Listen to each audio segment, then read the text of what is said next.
Hizbut Tahrir, terutama bil khusus Hizbut Tahrir Indonesia yang dicabut status badan hukumnya, menyampaikan berulang kali esensi kenapa terus diedukasikan atau disampaikan secara masif. Solusinya hanya satu, khilafah Islamnya ala minhaji nubuwah di dalam bingkai Islam Ka'bah.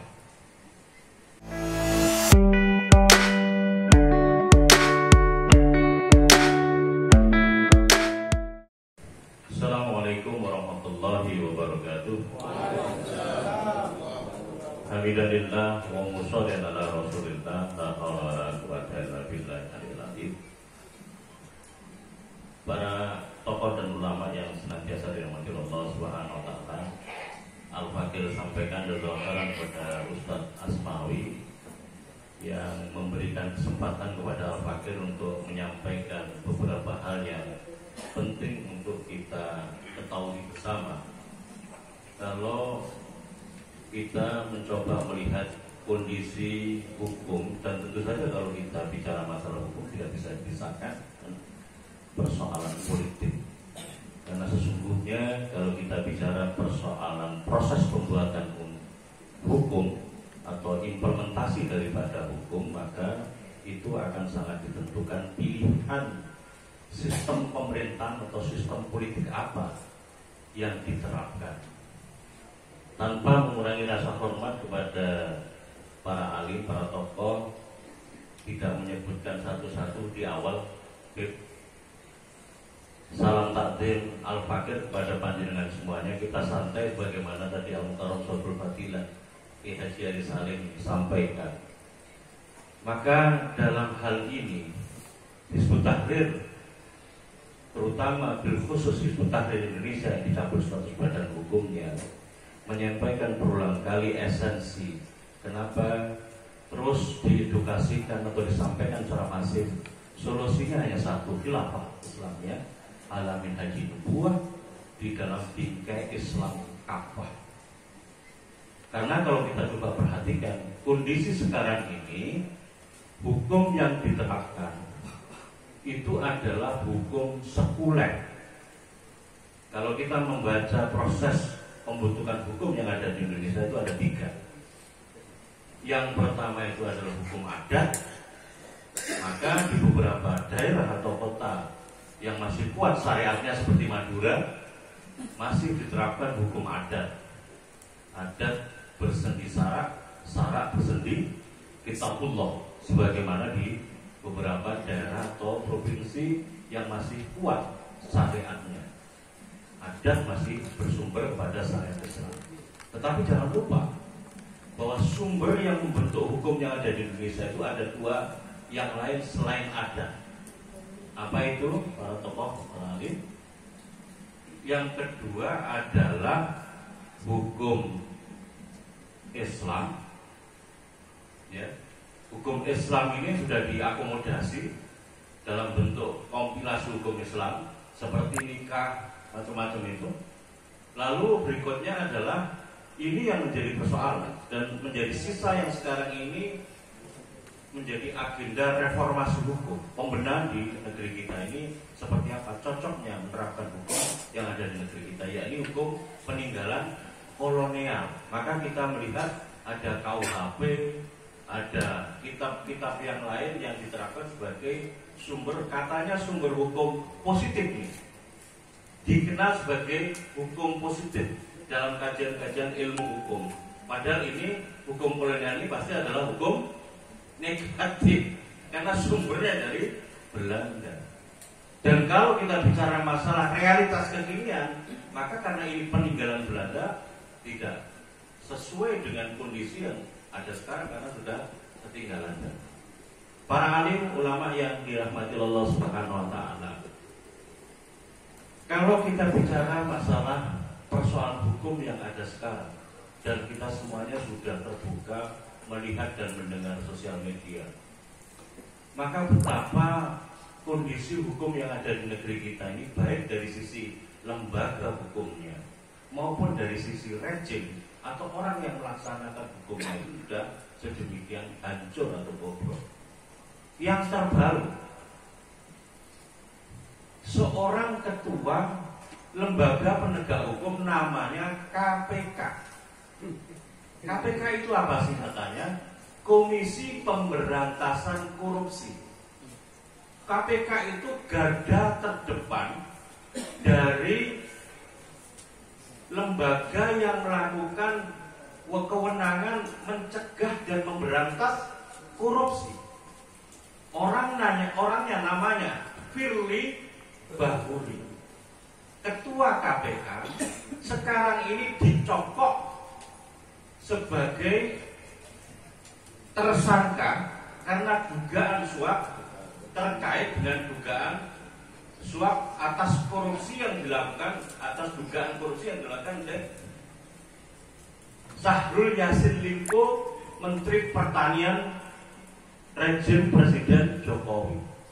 Dan sebagaimana kita ketahui bahwa pada saat rejim Presiden Jokowi di masa akhir periode kepemimpinan Presiden Jokowi ini, di antara presiden-presiden yang lain, Megawati, SBY, dan Jokowi ini adalah rejim yang paling besar kabinetnya itu tersangkut korupsi atau memproduksi koruptor yang paling besar, kira-kira begitu.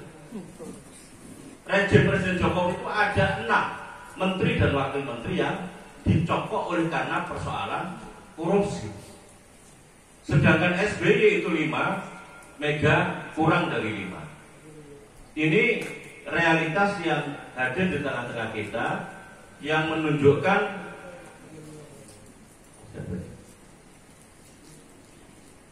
Ahlan wa sahlan Ustaz Mursalin. Ya, saya lanjutkan para tokoh dan ulama yang dirahmati Allah Subhanahu wa taala. Jadi kita sekarang ini melihat bahwa namanya Firly Bahuri sebagai ketua KPK itu sekarang dicokok sebagai koruptor. Nah, pertanyaannya sekarang, bagaimana mungkin seorang ketua dari sebuah lembaga penegak hukum yang dulu pada saat reformasi KPK itu kemunculannya diharapkan bisa menutupi kelemahan penegakan hukum korupsi atas 2 lembaga penegak hukum yang lainnya, yakni Kejaksaan sama Kepolisian Republik Indonesia. Tetapi justru ketika KPK ini berjalan sampai sekarang, maka kemudian kita melihat satu kenyataan bahwa ketuanya ini sekarang adalah terlibat pada korupsi, yang seharusnya dia itu melakukan pencegahan dan pemberantasan korupsi, tetapi malah terlibat dari korupsi.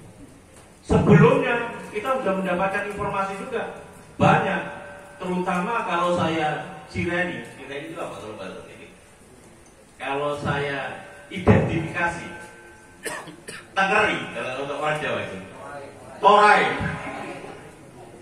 yang biasanya kampanye radikul itu mesti akan tercokok kasus korupsi.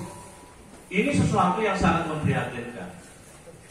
Nah, informasi berikutnya yang kalau kita mencoba lihat, ahlan wa sahlan, Assalamualaikum, Tore, Toju, Alekdi, mohon maaf, saya dapat ini bisa kromo bahasa Madura.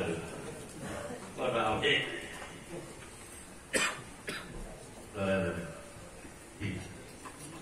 kemarin ada ketua KPK periode tahun 2015 sampai dengan 2019, namanya Pak Agus Raharjo, yang dia menceritakan dipanggil oleh Presiden Jokowi tidak melalui ruang wartawan, tetapi dipanggil lewat masjid kecilnya Istana Negara, dan dimarahi oleh Presiden Jokowi untuk menghentikan kasusnya Setio Novanto atas dugaan EKTP. Pada saat itu Setio Novanto adalah ketua DPR RI, dan kita ingat dulu Setio Novanto ini terkenal dengan kasus Papa minta saham. Pak Agus Raharjo pada sebuah wawancara di media televisi menyampaikan ceritanya itu, bahwa beliau ketika dimarahi itu menyampaikan bahwa dia tidak bisa melakukan apa yang menjadi arahan Presiden Jokowi. Karena pada saat itu KPK, Komisi Pemberantasan Korupsi, tidak punya namanya alat yang disebut dengan SP3. SP3 itu apa? Surat Perintah Pemberhentian Perkara. Pada saat itu tahun 2017.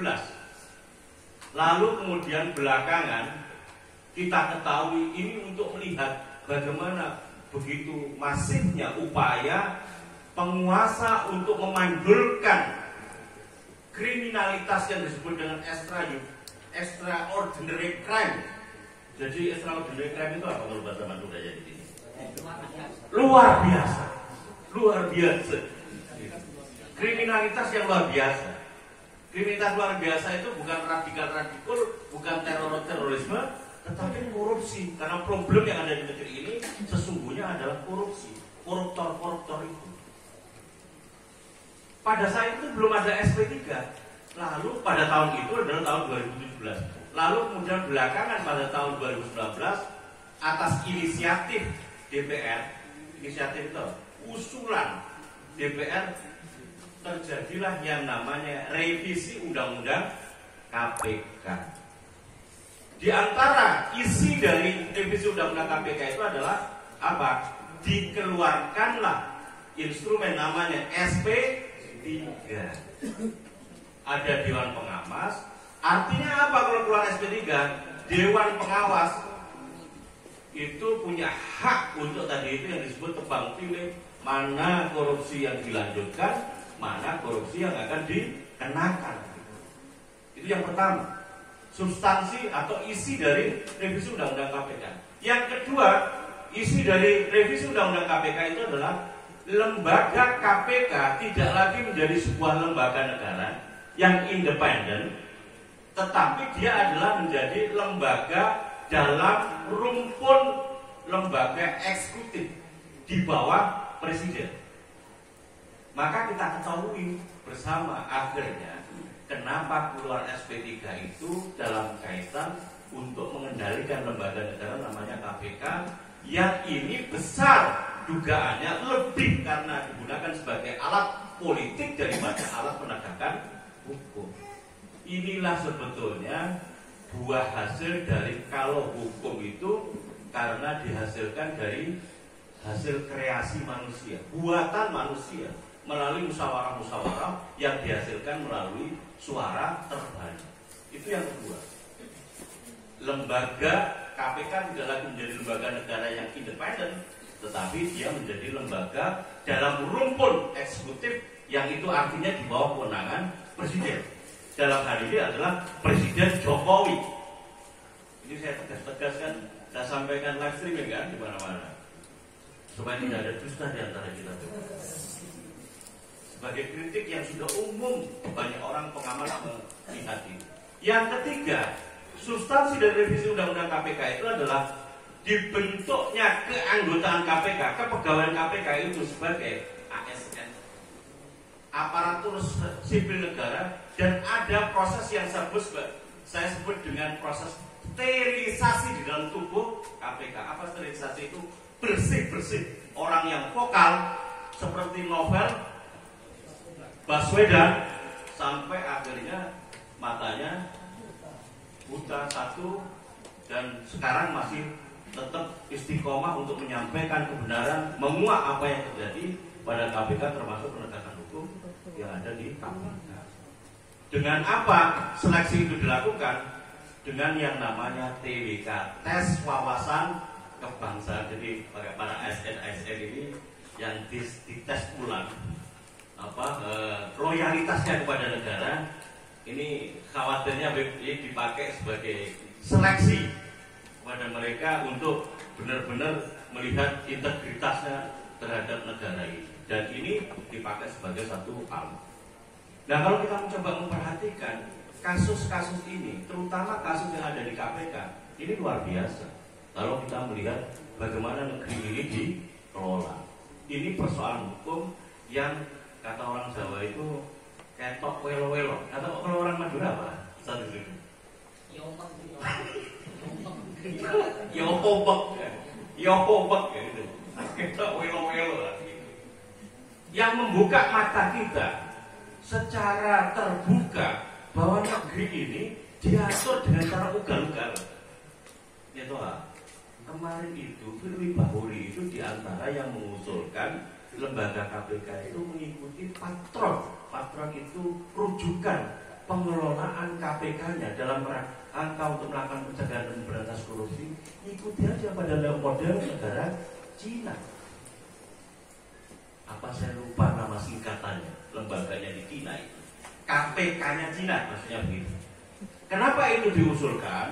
Karena para penyelenggara negara ini sudah jengkek. Jengkek itu bahasa Jawanya, bahasa Maduranya apa itu? Sudah gelek-gelek, sudah senep ya. Ini kan yang punya masalah korupsi itu kan para penyelenggara negara. Dan kenapa korupsi ini marak? Karena pilihan sistem politik kita yang high cost itu mahal, ya. Mahal sekali. Sudah jawab deh. Bupati itu berapa? Gubernur itu berapa T? Dan begitu. Bahkan Bambang Susatyo menyampaikan secara terang-terangan ini, dan kita semuanya tahu dan mendengar, untuk membeli satu parpol itu cukup hanya 1 T. Nah, kemarin kan ada itu anaknya Jokowi. Saya tidak menyatakan bahwa anaknya Jokowi membeli PSI, tetapi Kaisang itu jadi ketua PSI dan merapat di paslon nomor 2. Ini mengkonfirmasi itu apa bahasa Maduranya?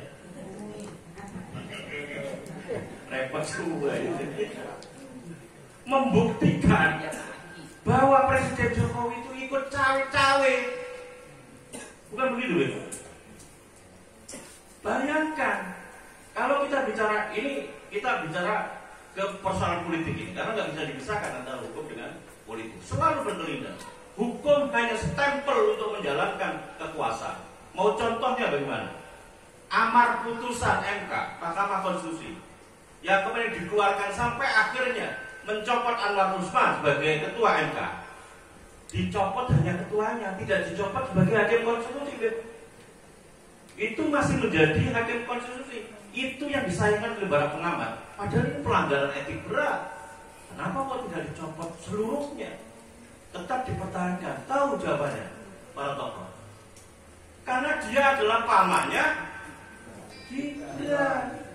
Anwar Usman itu adalah adik iparnya Jokowi. Presiden Jokowi. Itu semuanya sudah tahu itu. Dan itu menjadi satu persoalan yang sekarang ini diungkap oleh para pengamat.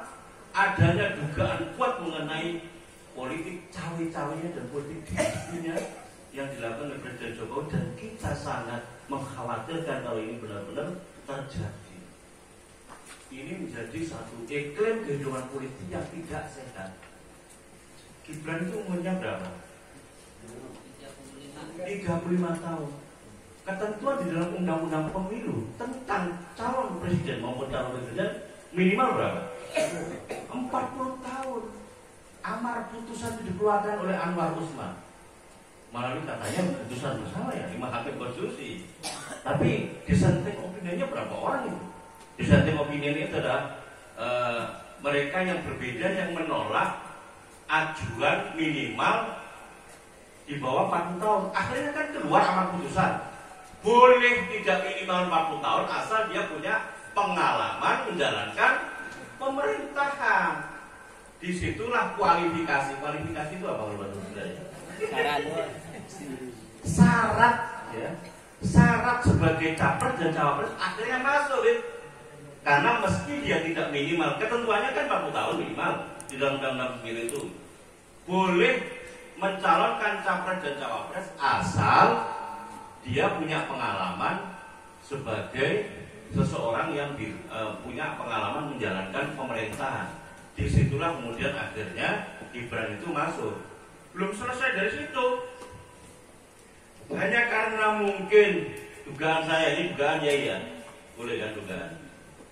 Dia iso kampanye, maka keluarlah putusan KPU Komisi Pemilihan Umum bahwa cawapres tidak diwajibkan untuk menyampaikan visi, misi dan pandangannya melalui kampanye, melalui debat dan gitu. Dan sekarang kalau kita profiling antara Mahfud MD, Mahfud MD, Mahfud MD, lalu Muhaimin Iskandar sama Gibran, kira-kira yang nggak bisa ngomong seperti abahnya siapa? Aja dengar yang ngomong, yang jawab.